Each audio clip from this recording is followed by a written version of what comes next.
Well, as chairman of the society, I wanted to really kick off the conference with a few thoughts as to why we're here today, why the competition for capital is so important for investor relations officers, and what we need to be doing in the future to really address the challenges that this ever-changing global market is creating for us. The theme of this year's conference is the competition for capital, and I think it's a very important issue for all companies to address, and the messages that are coming out very much from our speakers are that investor relations officers very much need to be putting forward their company's story in a very succinct and positive fashion.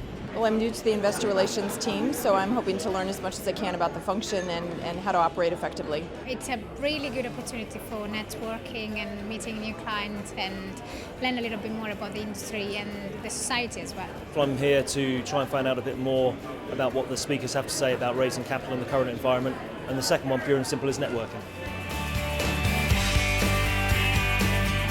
I think on the UK economic front, clearly we need to find some ways to help stimulate the economy and restore some confidence among UK corporates. We need some sort of stimulus or some sort of instigator to help corporates develop some confidence in wanting to invest their money in new business and new developments both here and abroad. The future of the IR industry is going to be two things. I think it's going to be more professional. So there's a lot of companies that do IR in a kind of not very professional way, not very focused, not very specialized. And the second thing that the future of IR is going to be is global. We can see this in the delegates attending this conference today. There's many more from overseas than there were. I think the future of the investor relations profession is about increasing complexity of capital markets and capital raising. I think that what you will see is an increasing number of professional, highly skilled people working in-house, and I think that's something which the Investor Relations Society can help with and has helped with in the past. Investor relations is becoming much more professional. There are more people doing investor relations. There are more companies that are employing investor relations officers.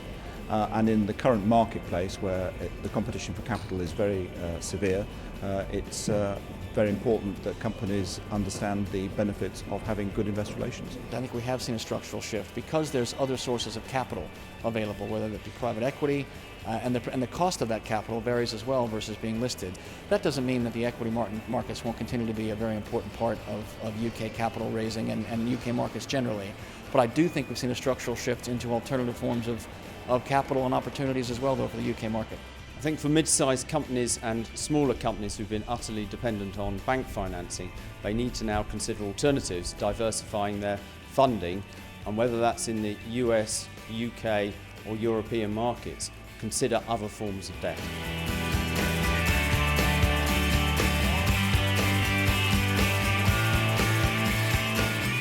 I think the key takeaway from the session is that for management teams that have resilient, robust business models, it's important in these times to be particularly forthright and full of conviction about the opportunities to create value through internal investment or through acquisitions. I enjoyed the ratings agency discussion. I think rating agencies play a key role in our economy. Well, if there's two things I would ask the professionals in the room today to remember is, first of all, to think globally. It's important that we really understand that this is a global economy and we're so intertwined both in terms of capital uses and capital opportunities that it's really important to think globally as we're thinking about the future. I think secondly, I think investor relations professionals have a role to play in proactively selling the story and helping to establish some more confidence. And selling that story is about the opportunities in Europe.